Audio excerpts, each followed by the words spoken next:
yang perlu kita sadari, ini lewat kadang-kadang dari diri kita ya. Kenapa sih kita itu berat melakukan sesuatu? Kenapa sih kita susah untuk menjadi orang baik? Kenapa sih kita itu susah menghormati orang?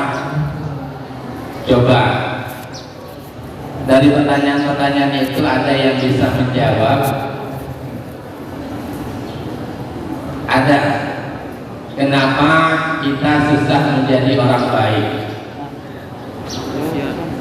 Kenapa kita susah menghormati dan menghargai orang? Ada. Anak-anak yang dirahmati Allah Subhanahu wa taala, ini disebabkan oleh, kita sebut aja dua hal saja ya. Tidak usah banyak-banyak, kalau banyak-banyak nanti kita tidak bisa habis waktunya. Ada dua hal yang paling pokok yang menjadikan kita itu susah untuk menjadi orang baik, susah untuk menghargai orang. Yang pertama, kita itu karena kebodohan kita. Ini sering kali Bapak sampaikan di sini, kebodohan kita. Hanya saja ada orang itu sadar dirinya bodoh, ada orang itu tidak tahu, tidak mengerti dirinya bodoh, ada orang itu tahu dirinya bodoh tapi tidak mau belajar. Yang pertama ini orang yang tidak tahu dirinya bodoh, ya ini wajar, dia tidak ngerti, wajar dia melakukan kesalahan. Makanya orang yang bodoh itu susah melakukan kebaikan. Orang yang bodoh itu susah untuk menghormati, menghargai orang lain. Kenapa? Enggak tahu caranya, tidak tahu bagaimana caranya. Mau sholat tidak bisa, mau baca Al-Quran tidak bisa, mau belajar tidak bisa. Kenapa? Saking bodohnya. Nah, ini orang-orang yang seperti ini disindir oleh Al-Quran, balhum adall kal an'am balhum adall. Orang-orang yang bodoh, orang-orang yang tidak mau belajar itu lebih bodoh dari binatang. Dia itu seperti binatang, bahkan lebih sesat dari binatang. Nah, itu ada yang mau diderajatkan sama dengan binatang, sama dengan sapi, kuda, kambing, kucing itu. Kenapa? Karena tidak mau belajar. Sudah tahu bodoh, tidak mau belajar. Ini makanya kebodohan kita itu jadinya bertumpuk-tumpuk. Itu disebut dengan jahlul murakkab, kebodohan yang bertumpuk-tumpuk, kebodohan yang bertumpang tindih, bertingkat-tingkat, banyak sekali. Sudah tidak bisa itu, tidak bisa ini, tapi tidak mau belajar.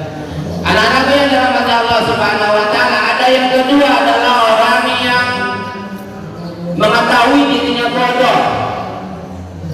Nah, ini adalah orang-orang yang beruntung tapi belajar. Ini ya, orang yang tahu dirinya bodoh, paham akan kebodohannya, kemudian dari kebodohannya itu dia belajar.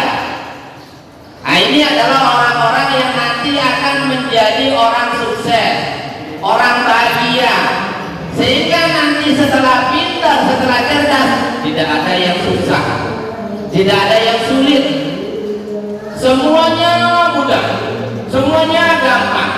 Kenapa? Ilmu, kuncinya adalah ilmu, kuncinya adalah pengetahuan. Segala sesuatu jadi mudah karena adanya ilmu. Segala sesuatu menjadi dekat karena adanya ilmu. Segala sesuatu menjadi ringan karena adanya ilmu. Segala sesuatu sampai di hadapan Allah karena adanya ilmu. mana saja, oleh siapa saja, tidak membedakan suku, ras, adat, kebiasaan dan kebudayaan, karena adanya ilmu. Jadi yang termulia di dunia ini hanya satu, ilmu pengetahuan. Makanya orang yang sadar dirinya bodoh kemudian belajar, jadilah dia orang-orang yang berilmu. Dan inilah kemuliaan kita. Dan yang ketiga adalah orang yang tahu dirinya bodoh tapi tidak mau belajar. Ini adalah golongan kedua dari yang disebut dengan bodoh. Yang kedua itu adalah sombong. Sombong ini angkuh, takabur. Siapa yang sombong, maka Allah akan jatuhkan dia. Siapa yang angkuh, takabur, Allah akan hinakan dia. Maka jangan pernah untuk sombong. Kesombongan itu kata Allah, al-wizru, sifat kebesaran, al-kabru, sifat keagungan itu adalah al-wizru kata Allah, itu adalah kemegahanku kata Allah, itu adalah baju kebesaranku kata Allah. Jangan coba-coba ambil. Kalau kalian ambil kesombongan itu dari Allah Subhanahu wa Ta'ala, kalian akan dijatuhkan. Maka kata ulama, man tawaddu'a, barang siapa yang merendahkan diri, yang sifatnya tawaddu, apa adanya, hanya seperti apa yang ada dalam dirinya, maka Allah akan derajat, yarfa'ullahu darajat. Allah akan derajat, angkat derajatnya orang-orang yang suka merendahkan diri. Dan orang-orang yang suka merendahkan dirinya hanya satu, adalah orang-orang ikhlas. Sementara orang yang sombong, kau tidak punya sifat yang sombong. Yang sombong itu adalah syaitan laknatullah. Syaitan maqala anak. Siapa yang suka berkata aku, itu adalah miliknya syaitan dan Fir'aun juga. Itu kata Syekh Muhammad Zainuddin.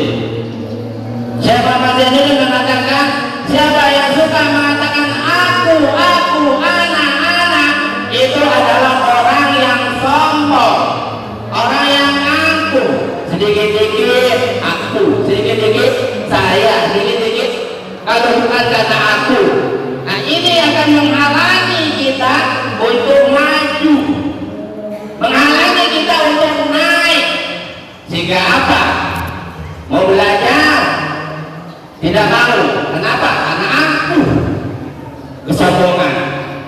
Gak mau belajar, kenapa? Di situ anak kecil semua belajar, padahal dia juga tingkatannya masih ikro, masih baca ikro.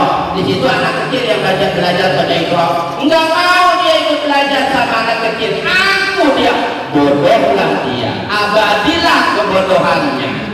Maka kalian itu kalau memelihara keangkuhan dalam diri kalian, kebodohan dalam diri kalian, siap-siap saja. Kalian tidak akan bisa mendapatkan namanya Indonesia emas.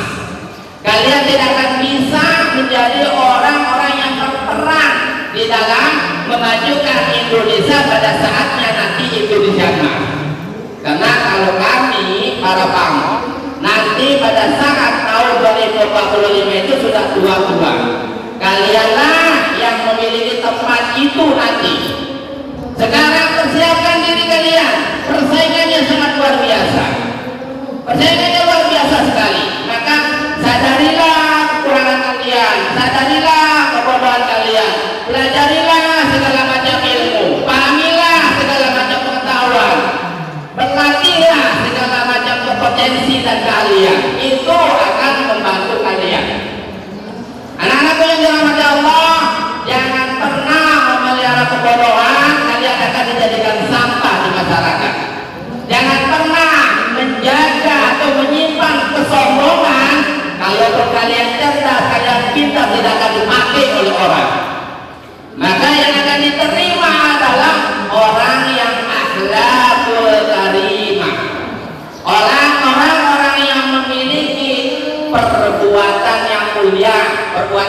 baik, yang selalu menghormati, selalu mau menunduk, selalu mau mengakui kesalahannya. Itulah ciri-ciri orang yang tawadhu. Orang tawadhu itu dihina nggak masalah, dicaci nggak masalah. Beda dengan orang angkuh, baru tembok sedikit udah dia yang kerasa. Masya Allah, itulah tanda-tandanya orang angkuh. Coba kalian rasakan dalam diri kalian, nanti kalian tanyakan gimana sifatnya, sifat-sifat kalian itu. Coba pahami, ada tidak kalian itu cukup sedikit mau memukul orang, maka kalian itu adalah orang-orang yang sombong, kalian adalah orang-orang yang angkuh. Kedua, tanda keangkuhan kalian, kalau kalian disalahkan, dinasehati, kalian itu tidak akan pernah mau terima namanya nasihat. Itu jeleknya orang sombong, itu jeleknya orang angkuh, tidak pernah mau menerima nasihat. Dia hanya berpikir, dia hanya memahami bahwa dirinya paling benar, bahwa dirinya yang paling di jalan yang tepat, atau semua pikiran pekerjaannya itulah yang paling benar, yang lain salah, yang lain tidak benar.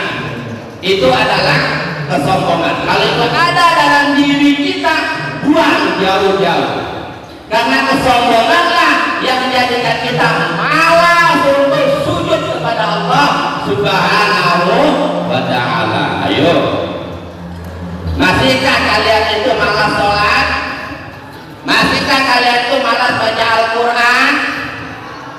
Kesombongan, kebodohan itu akan menjadikan kita penghalang untuk cinta Al-Quran, menjadikan penghalang kita itu untuk cinta kepada Allah, sehingga apa?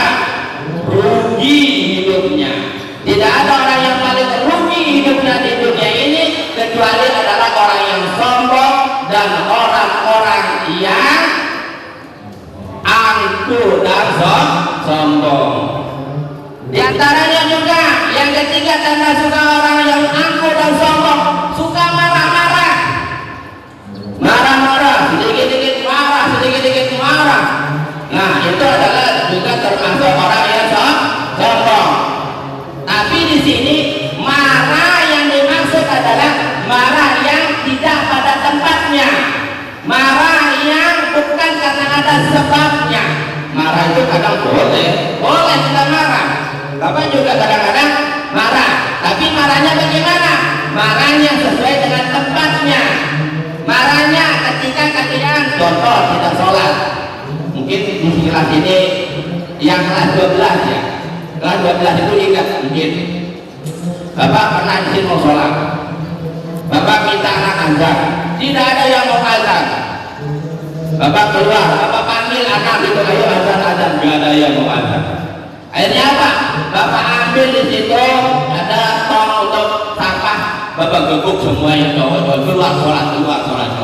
Marah Bapak karena tidak ada yang mau masuk ke dalam surganya Allah. Tidak ada yang mau masuk ke surganya Allah, itu harus digebuk-gebuk dulu. Masya Allah. Nah ini anak-anakku yang dirahmati Allah Subhanahu wa ta'ala, kesimpulannya adalah orang yang cerdas, orang yang berakal, orang yang mempunyai keimanan, keyakinan dan kepercayaan tidak perlu digebuk kayak binatang, tidak perlu dipaksa. Dia cukup diberikan kode, dia cukup diberikan isyarat, dia paham, dia mengerti. Tidak harus ditempelin baru jalan, tidak harus digebuk baru jalan. Cukup Allah Akbar waktu sholat, perubahan pelajaran waktu pelajaran ini. Oh tidak ada guru, ayo kita belajar bersama, gitu kan? Jadi ini adalah orang-orang yang cerdas, tidak ada waktu terbuang sia-sia. Semoga Allah Subhanahu wa ta'ala menjadikan kita adalah insan-insan mulia yang terbaik di sisinya, dan di antara kita sesama